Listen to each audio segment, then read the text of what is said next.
আচ্ছা। তো এখন আপনার কোনো প্রশ্ন আছে নাকি ইসলাম নিয়ে? প্রশ্ন ওই যে তাকদীরের বিষয়টা আমি বুঝি না। তাকদীরটা আমার কাছে মনে হয় তাকদীরের এক একটা কথা আর একটা কথার সাথে পরস্পর বিরোধী যেন মনে হয়। এটা হয়তো আমারই বুঝার ভুল নাকি, এটা নিয়ে যদি একটু আলোচনা করতাম তাহলে মনে হয় মনের ভুলটা ভাঙতো, হয়তো সহজ আচ্ছা, পথটা শুদ্ধ পথটা পাইতাম। স্পেসিফিক ভাই কি আছেন?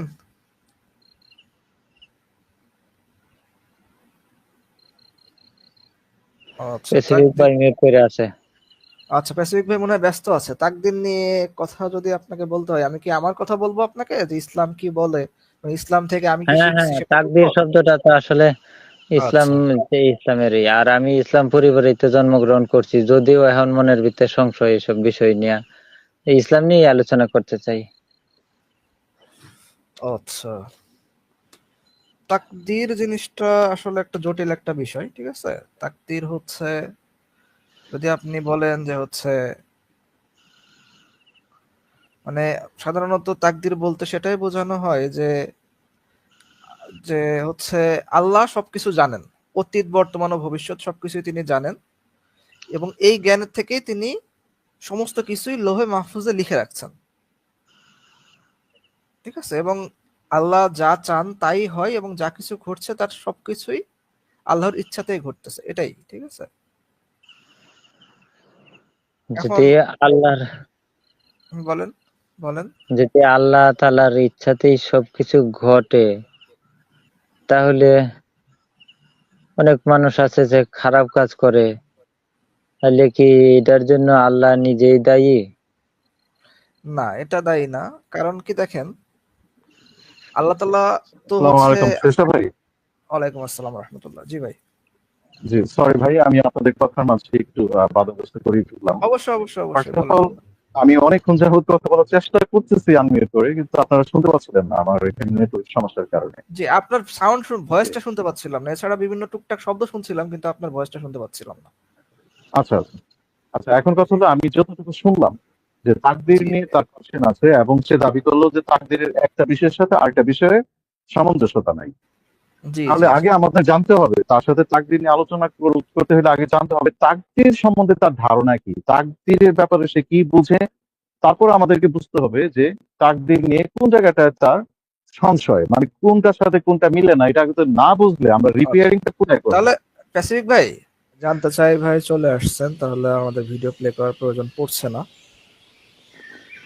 তো জি, জানতে চাই ভাই, আপনি কোশ্চেন করছিলেন আসলে তকদির নিয়ে, আপনি জানতে চেয়েছিলেন। তো আমাদের প্যাসিফিক ভাই একটা পরামর্শ দিয়েছিল যে তকদির নিয়ে আপনার সাথে আলোচনা করতে গেলে আসলে তকদির বলতে আপনি কতটুকু জানেন, কি পরিমাণ বুঝেন, কতটুকু জানছেন, সে বিষয়টা আগে আমাদের একটু মানে ধারণা নেওয়া দরকার। তারপরে যদি আমরা আলোচনা শুরু করি তাহলে সেটা বেটার হয়।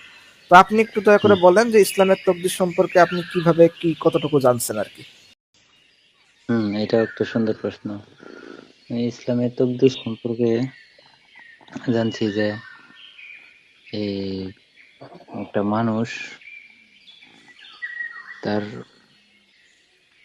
জীবনটা কিরকম যাবে, সে মরার পরে কোথায় যাবে, সেগুলো নাকি আগে থেকেই নির্ধারিত করা আছে, এবং তকদিরে যেটা লেখা আছে সেটার বাইরে কিছুই হয় না।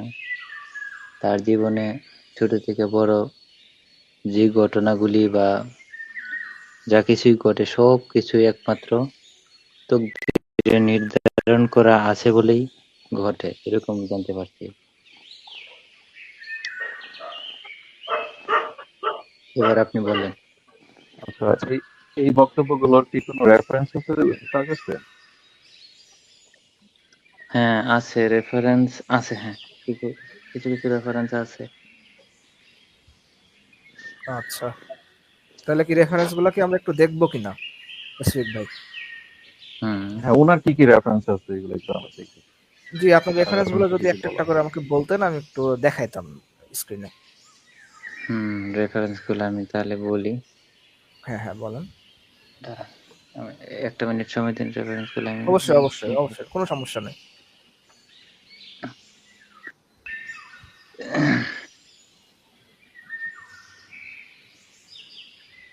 এর মধ্যে দর্শক শ্রোতা যারা আছেন আমাদের লাইভটি দেখতেছেন, আপনারা এটা বেশি বেশি করে শেয়ার করে দেন। এবং আমাদের এখানে একজন ভাই যুক্ত হয়েছেন সার্জারি বিষয় নিয়ে, ওনার অনেক সমস্যা, ক্রিটিক্যাল সমস্যা, উনি সার্জারি বিষয়টা বুঝতেছেন না। তো উনি যত সম্ভব আমাদেরকে এমন একটি রেফারেন্স এনে দিবেন, বায়োমেট্রিক দলিল এনে দিবেন, যেটাতে আমাদের হ্যাঁ, মনে করেন যে ভাগ ভাঙা প্রশ্ন করে উনি হয়তো আমাদেরকে বুঝিয়ে দিবেন ওনার দলিলের মাধ্যমে।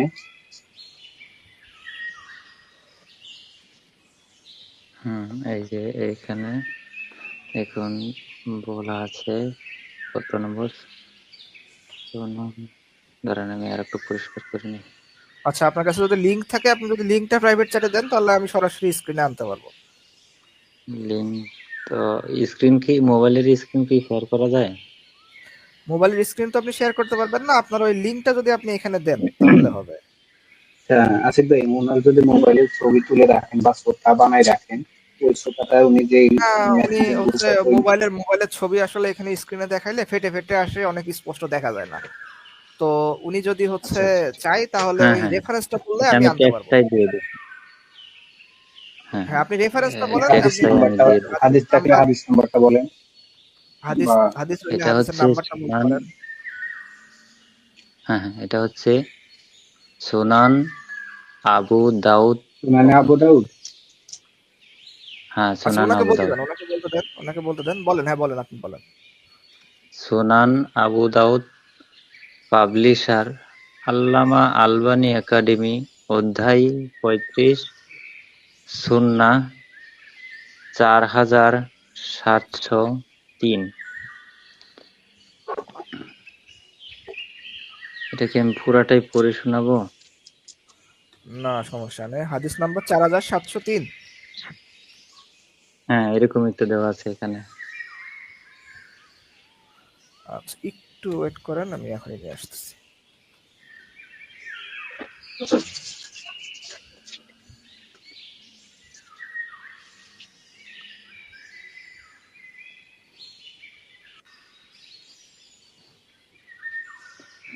বিশেষ করে রেফারেন্স আনতে যারা ভিউয়ার্স হ্যাঁ আছে হ্যাঁ আমাদের আমি লাইভটি আনতেছি দেখতেছেন, হাদিসটা।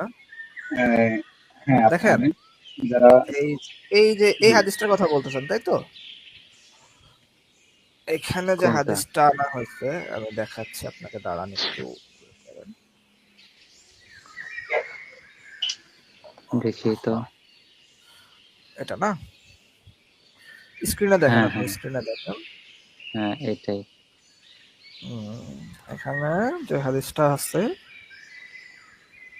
এই হাদিসটার মধ্যে কি বলা আছে, মুসলিম ইবনে ইয়াসির আল জুহানি রাহিমাহুল্লাহি সূত্রে বর্ণিত, একদা ওমর ইবনুল খাত্তাব রাদিয়াল্লাহু তাআলা আনহুকে এই আয়াত সম্পর্কে প্রশ্ন করা হলো, যখন তোমার রব আদম সন্তানের পিঠ থেকে তাদের সমস্ত সন্তানদেরকে বের করলেন। বর্ণনাকারী বলেন, আল-কানবী এই আয়াত পড়েছিলেন। ওমর রাদিয়াল্লাহু তাআলা আনহু বলেন, আমি এ সম্পর্কে রাসূল সাল্লাল্লাহু আলাইহি সাল্লামের নিকট প্রশ্ন করতে শুনেছি। রাসূল সাল্লাল্লাহু আলাইহি সাল্লাম বলেছেন,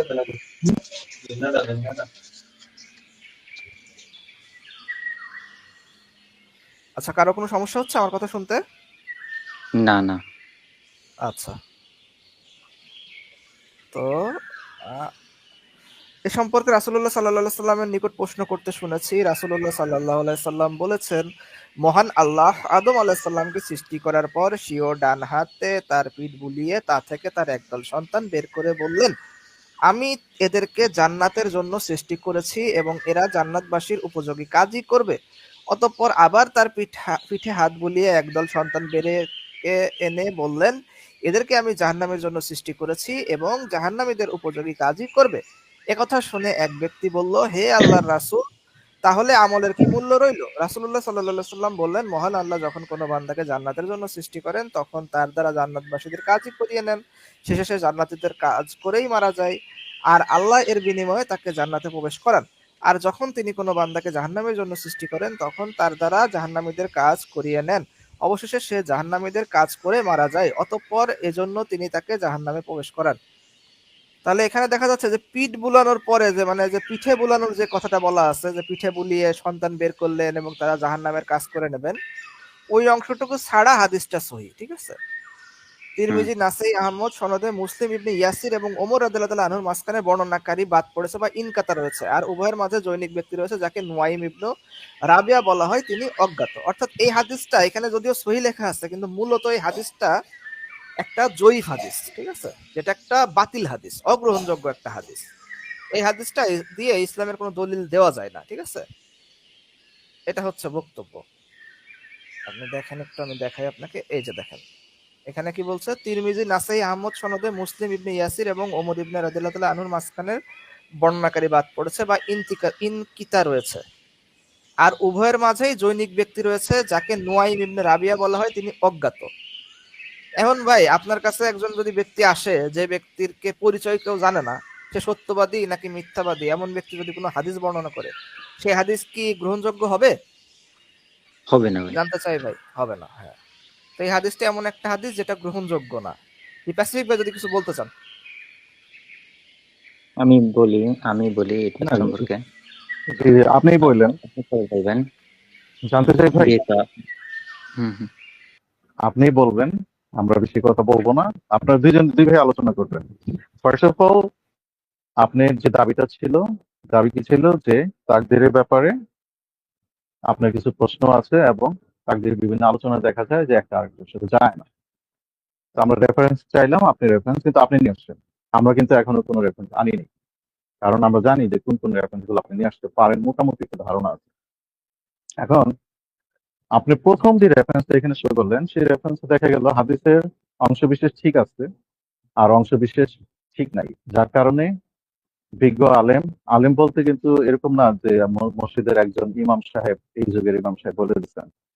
বিজ্ঞ ক্লাসিক্যাল যে আলেম যারা ছিলেন, তারাই এটাকে ভালোভাবে যাচাই বাছাই করে এই হাদিসটা গ্রহণযোগ্যতা তারা দেন নাই। কারণ যেখানে হাদিস বর্ণনাকারী একজন অজ্ঞাত বর্ণনাকারী, সেখানে হাদিসের মূল কথাটাই মানে যে ইসলামে হাদিস গ্রহণ করা এবং গ্রহণ না করা, দুর্বল হওয়া, এসব বিষয়ে পরিষ্কার পরিচ্ছন্ন আলোচনা আছে। তাহলে আপনি যেই অংশটা নিয়ে আসছেন, যেই রেফারেন্সটা নিয়ে আসছেন, সেই রেফারেন্সটা কিন্তু কোনো টিকসই কিন্তু কোনো রেফারেন্স কিন্তু আপনি আনতে পারলেন না। এখন আমি বলবো যে আপনি যদি এটা নিয়ে যেখানে আপনাকে প্রমাণ করে দেওয়া হইলো এটা টিকসই কোনো রেফারেন্স না ইসলামের বিষয়ে আলোচনা করতে গেলে, এখন আপনি যেটা করতে পারেন বা করার দরকার আপনার, টিকসই কোনো রেফারেন্স যদি আপনি আনেন যে ভাই এইটা নিয়ে আসছি, এইটা এখন কি বলবেন, এটা করেন, এমন একটা রেফারেন্স আপনি নিয়ে আসতে পারেন। কিন্তু আপনার কি মনে হইলো না হইলো এই বিষয়গুলো নিয়ে আমরা পরে আলোচনা করবো। বুঝতে পারছেন? জানতে চাই ভাই। হুম বুঝতে পারছি। ধন্যবাদ ভাই, তাহলে আরেকটা নিয়ে আসেন।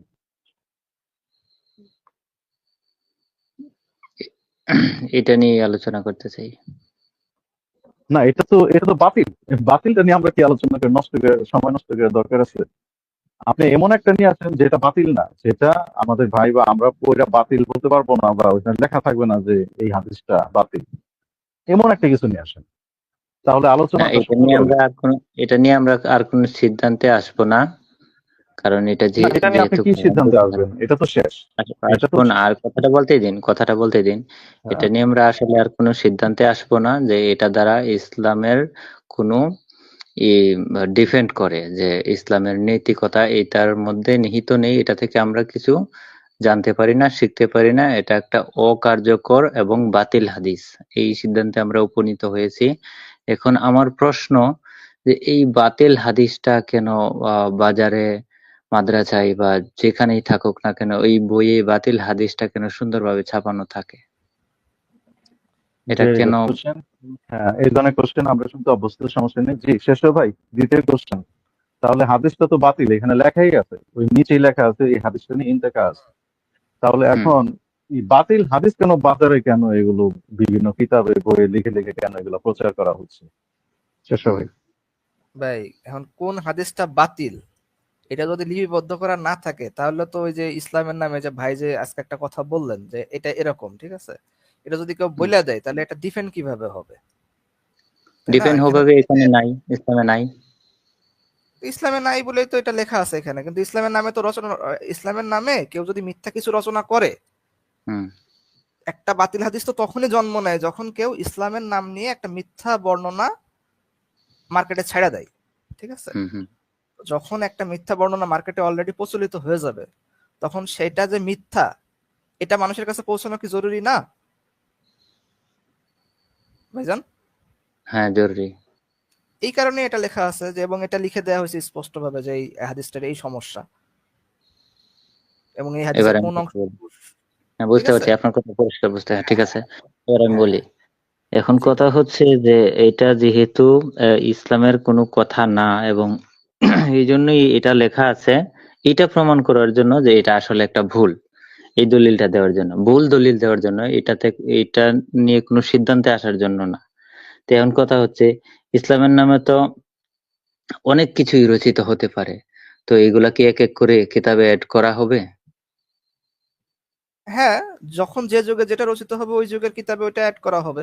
যেমন ধরেন এখন নাস্তিকরা যে ধরনের অভিযোগগুলা করে, এগুলা হুম। এখনকার যে ইসলামিক স্কলারদের যে বইগুলো আছে সেখানে জবাব দেওয়া আছে না এগুলার? দেখবেন আপনি খুব সুন্দরভাবে পাবেন যে সেখানে লেখা আছে যে নাস্তিকরা এই অভিযোগ করতেছে ইসলামের নামে, এর জবাব এটা। কিংবা এটা ইসলামের হাদিসে, নামে, যেমন ধরেন আপনার হচ্ছে সমাজে হাদিস আর ইসলামের নামে, শেষ করি আমি একটু শেষ করি। আমি একটু শেষ করি। এই যেমন ধরেন সমাজে হচ্ছে আপনার ইসলামের নামে যে ঈদে মিলাদুন নবী নিয়ে অনেক ধরনের বক্তব্য আছে। তারপরে আপনাদের যে শিয়াদের যে বিভিন্ন রকমের বক্তব্যগুলো আছে, আহলে কুরআনদের যে বিভিন্ন রকমের বক্তব্যগুলো আছে, এগুলো তো এখনকার স্কলাররা লিখতেছে তাদের বইতে, ঠিক না? ঠিক তেমনি ভাবে এই হাদিসটা যেই সময়ের প্রচলিত ছিল ওই সময়ের যে স্কলাররা আছেন তারা ওই সময়ের হাদিসটা লিখছেন যে এই হাদিসটা এখানে আছে, প্রচলিত আছে, কিন্তু এই হাদিসটার এই সমস্যা এবং এই কারণে এই হাদিসটা বাতিল। এই যে এভাবেই আচ্ছা, আপনার হচ্ছে তাহলে ইসলামের শাস্ত্রগুলোতে এভাবেই বিকাশ লাভ করে। হ্যাঁ, ঠিক আছে, বুঝতে পারছি। এবং এবার আপনি, কথা আপনাকে হচ্ছে, একটা ইনফরমেশন দেই শোনেন। এই যে কিছু কিছু বইয়ের মধ্যে এই যে আপনার বাতিল হাদিস, সহিহ হাদিস একসাথে লেখা আছে, ঠিক আছে? কোন কোন হাদিস একই একটা টপিকের উপরে আপনার ওই টপিকে যতগুলো হাদিস আছে সেগুলোর মধ্যে কিছু হাদিস নেওয়া হয়েছে যেগুলো বাতিল, সেগুলো লিখে দেওয়া হয়েছে যেগুলো বাতিল হাদিস। আবার কিছু হাদিস নেওয়া হয়েছে যেগুলো সহিহ হাদিস, সেগুলো লিখে দেওয়া হয়েছে যেগুলো সহিহ হাদিস। এরকম এক ধরনের হাদিস সংকলন আছে, ঠিক আছে? আবার শুধুমাত্র বাতিল হাদিসের জন্য সিলসিলাতুজ জয়ীফা নামে অনেকগুলো হাদিস সংকলন আছে, ঠিক আছে? যে হাদিসগুলোকে বলা হয় জাল হাদিসের সংকলন, ঠিক আছে? এগুলাও মাদ্রাসায় পড়ানো হয়। কারণ কি, যদি যাতে করে এইরকম আপনাদের মতো যদি কেউ যদি কনফিউশনে পড়ে যদি আসে এরকম একটা হাদিস নিয়ে, তাহলে যাতে সেটা তারা বুঝতে পারে যে না, এই যে ইসলামের নামে এই মিথ্যা বলা রচিত হয়েছে এবং এগুলোর জবাব এটা এটা হবে, ঠিক আছে? জি বলেন। যে শেষে ভাই, হুম, এখানে আপনি একই যদি সুন্দর কিছু যোগ করতে চমৎকার চান। একটা কথা বলছেন। যে চমৎকার একটা কথা বলছেন যে ঐতিহাসিক যে বিষয়গুলো, এই বিষয়গুলো যদি পূর্ব যুগ থেকেই যদি এগুলাকে ধরা না হইতো, আমাদেরকে যদি ইনফরমেশন দেওয়া না হইতো যে এই যে এই কথাগুলো বলছে এগুলা কিন্তু বাতিল, এগুলো জাল, দেওয়া না হইলে এখন কিন্তু আমরা আহ, অনেক বিপদের মুখোমুখি হতাম কিন্তু। তো আলহামদুলিল্লাহ আমাদের কাছে পূর্ব যুগ থেকে চলে আসে কোনটা বাতিল, কোনটার লিঙ্ক ঠিক নাই, এগুলো সব পূর্ব যুগ থেকেই যুগে যুগে এগুলা কিন্তু আমাদের হাত পর্যন্ত চলে আসে। আজকে ধরেন, আল্লাহ না করুক, যদি পূর্ব যুগ থেকে এই বিষয়গুলো পরিষ্কার করা না হইতো, আমাদের কাছে এই তথ্য ইনফরমেশন না আসতো যে এই হাদিসটা এতটুকু ঠিক আছে আর বাকি অংশ হচ্ছে এই কারণে বাতিল, এটা যদি না থাকতো, তাহলে নাস্তিকরা বলতো কি, মানে ইসলামিক কোনো মুসলিমদের কোনো কিতাবে না থাকলে নাস্তিকরা বলতো দেখেন, এই যে দেখেন, ঐতিহাসিক ইনফরমেশন আমাদের কাছে আছে তাদের কাছে নাই, এই যে দেখেন তারা কিন্তু এগুলা বাদ দিতেছে খ্রিস্টানদের মতো। এখন আমরাও তো ওগুলাকে বাতিল, আমরা তো ওগুলাকে পালনীয় না, পালন করার জন্য না, জেনে রাখার জন্য যে দেখো ওরা এই এই কথা বলবে, লাল নীল হলুদ দাগ দিয়ে তারা এগুলো হাইলাইট করে দেখাবে, কিন্তু তোমরা লেখাপড়া করো, মাদ্রাসায় লেখাপড়া করে তোমরা জেনে নাও এগুলো বাতিল। যখন এই নাস্তিকদের কোন একটা ওয়েবসাইট বা কোন একটা ব্লগে যখন তারা পড়বে, পড়লে তারা মিটা মিটা হাসবে যে আরে এগুলো তো আমরা ছোটকালে মাদ্রাসায় করে আসছি, এগুলো বাতিল। এখন নাস্তিকরা এগুলো নিয়ে লাফালাফি করতেছে, ওরা যদি লেখাপড়া করতো, ওরা যদি শেষের দুই তিনটা লাইন যদি পড়তো, তাহলে ওরাও জানতে পারতো। অলরেডি আমাদের কাছে ইনফরমেশন আছে পরিপূর্ণভাবে, তারপরেও নাস্তিকরা লাল নীল হলুদ হাইলাইট করে যেভাবে তারা অপপ্রচার চালাচ্ছে, আর যদি এগুলাকে যদি বের করে আনা না হইতো, আমরা না পেতাম, তাহলে না জানি কতটুকু সমস্যায় পড়তে হতো আমাদের আজকে।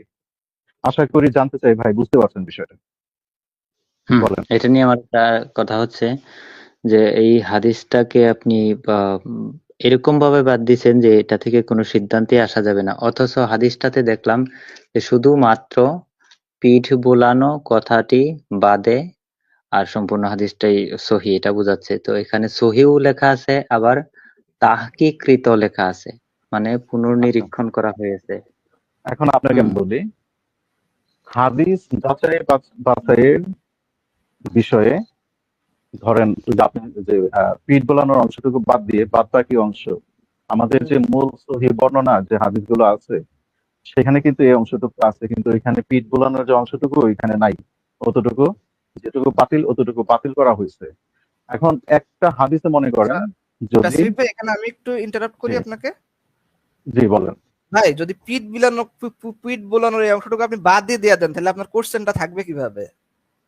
এই যে আল্লাহ যে পিঠ বুলিয়ে একদল লোককে বের করে নিয়ে আসছেন এবং তারপরে বলছেন যে এদেরকে আমি জাহান্নামের জন্য সৃষ্টি করছি, এই অংশটুকু যদি হাদিসে না থাকে তাহলে তো আর আপনার সংশয় থাকলো না নাকি?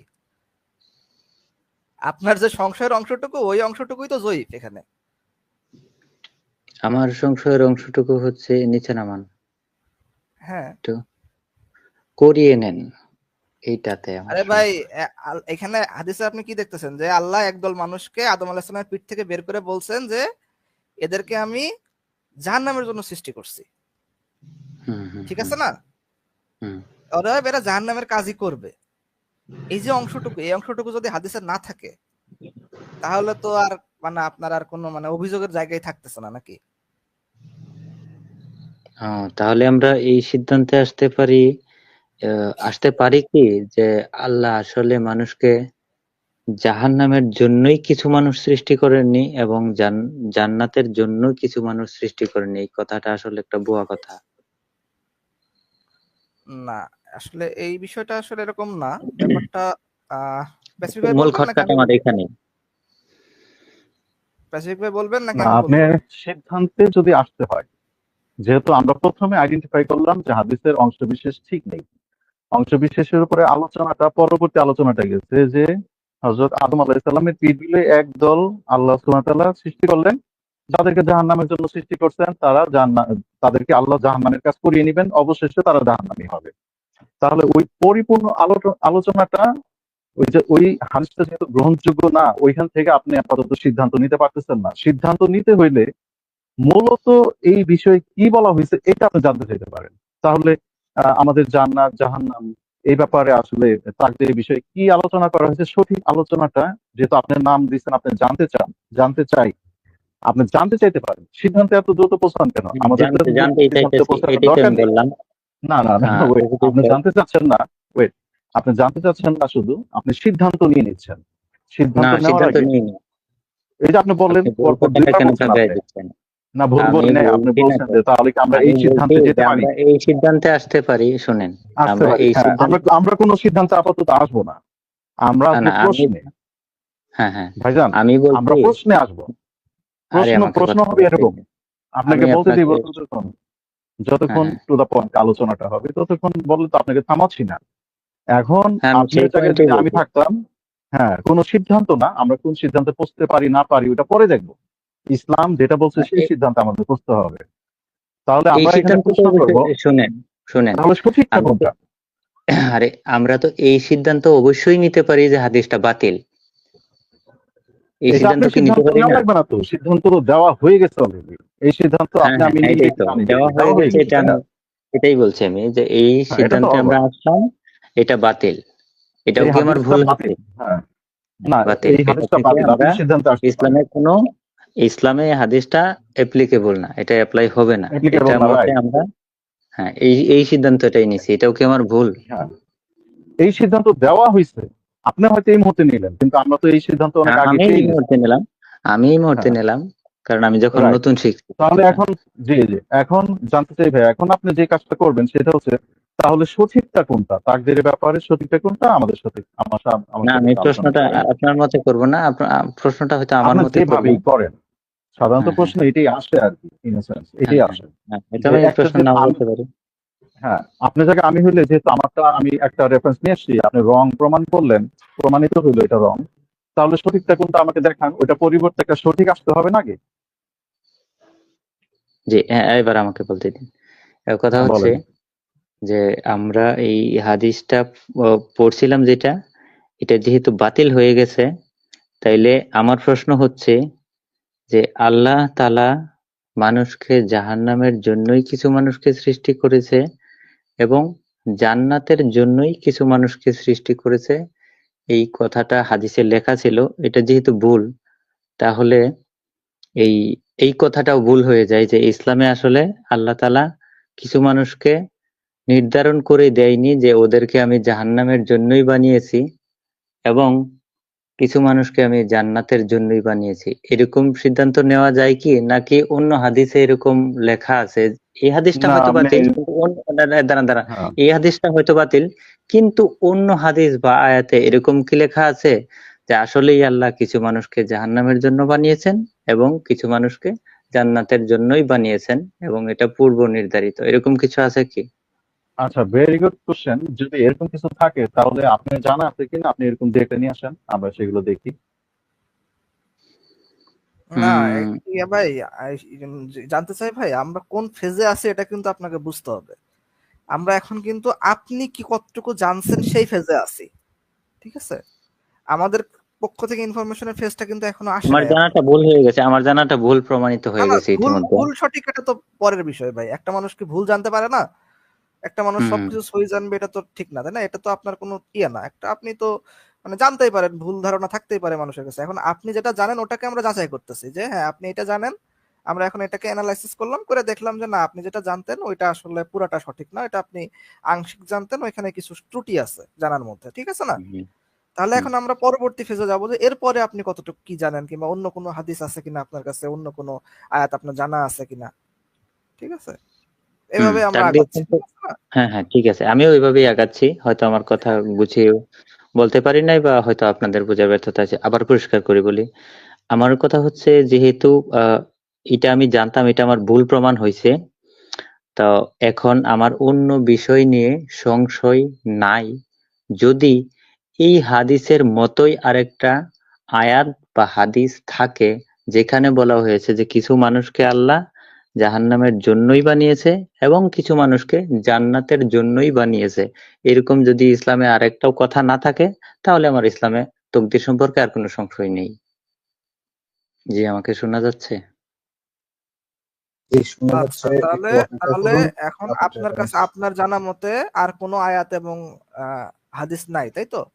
এখন আপনি আমাদের কাছে জানতে চাচ্ছেন নাকি? হুম হুম হুম বিষয়টা এরকম? হুম হুম।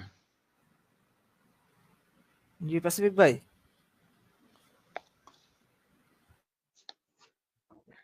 আমার জানা মতেও তো নাই, ওনার জানা মতে থাকলে নিয়ে আসুক, সেগুলো আমরা দেখি। ও, না থাকলে আর কোনো সমস্যা নাই, তারপরে আমি অন্যদিন খুঁজে দেখে যদি পাই এরকম মানে এটার সাথে অনুরূপ মিল, সেম টু সেম নাও মিলতে পারে, এটার সাথে যদি অনুরূপ মিল হ্যাঁ থাকে, হ্যাঁ, তাহলে আসলে আমার অ্যাকচুয়ালি একই খাতটা আবার থেকে যাবে। অনেকগুলা আমার একই, অনেকগুলা বলতে না না দিন না বলতে না বলতে দিন, মানে এটার সাথে অনুরূপ যদি থাকে, মানে মূল পয়েন্টটা হচ্ছে আমার এটা, যে আল্লাহ কিছু মানুষকে জাহান্নামের জন্যই সৃষ্টি করেছেন এবং কিছু মানুষকে জান্নাতের জন্যই সৃষ্টি করেছেন। মূল খটকাটাই হচ্ছে আমার এখানে। এরকম যদি অনুরূপ আচ্ছা, কিছু আমি পাই, একটা তা একটা আমি খুঁজে জিনিস নিয়ে একটু আসবো। একটা আজকের মতো জিনিস একটু শেষ। আচ্ছা, একটা জিনিস একটু আমাকে একটু বলেন, সেটা হচ্ছে আচ্ছা এই যে পূর্ব বা হচ্ছে আপনার এই যে পরে বা আগে, তকদির আগে থেকে নির্ধারিত, পরবর্তীতে সংঘটিত, এরকম বিষয়গুলা, এই বিষয়গুলা কি মানে আল্লাহর জন্য প্রযোজ্য কিনা? আল্লাহর জন্য কি ওই অতীত, বর্তমান, ভবিষ্যৎ এটা কি আল্লাহর জন্য প্রযোজ্য, আল্লাহর ক্ষেত্রে প্রযোজ্য? এটা কি আপনি বলতে আমি পারবেন? যত আমি যতদূর জানি, আল্লাহ, আমরা যেরকম ভূত, ভবিষ্যৎ, বর্তমান, অতীত, এই সময়কে এভাবে ভাগ করে দেখি, কারণ আমরা বর্তমানে থেকে অতীতের কথা হয়তো ভুলে যাই বা মনে রাখতে পারি না, বা কিছু কিছু জিনিস মনে করতে পারি। আবার ভবিষ্যতের কথা তো জানি না, কিছু অনুমান করতে পারি। কিন্তু আল্লাহর ক্ষেত্রে দেখা যাচ্ছে আল্লাহ বর্তমানকেও ঠিক যতটা জানে, অতীতকেও ঠিক ততটাই জানে, এবং ভবিষ্যৎকেও ঠিক ততটাই জানে। অর্থাৎ আল্লাহর কাছে সময়ের তিনটা মাপকাঠি নেই, আল্লাহর কাছে সময় একটাই। হুম। তাহলে দেখেন, কিছু কিছু হাদিসে আমরা এরকম অনেক কিছু পাই যেগুলো আসলে আমাদের বুঝে আসে না, আবার সাধারণভাবে বুঝে আসে না। আবার কিছু কিছু যেমন ধরেন একটা হাদিস আমি আপনাকে বলি, সেটা হচ্ছে আল্লাহ এই তাআলা দাঁড়ান, বলতে। এক মিনিট, আমি একটু ইন্টারাপ্ট করছি, যে আমি হ্যাঁ, যে কথাটা বলবো সেটা শুধুমাত্রই আমার মন গড়া, নাকি ইসলামে এই কথার দলিল আছে যে আল্লাহ ইসলামে এই তিনটি কথা সময় দলিল আছে। একসাথে দেখতে পারে? আল্লাহর জন্য এরকম সময়ের কোনো মানে আল্লাহ সময়ের কোনো মানে সময় দ্বারা সীমাবদ্ধ না। আল্লাহ সময়কে হুম। সৃষ্টি করছেন, ঠিক আছে? তার তার মানে আমি এবং যেটা সময়, বলছি ইসলাম সম্পর্কে হ্যাঁ এটা রাইট।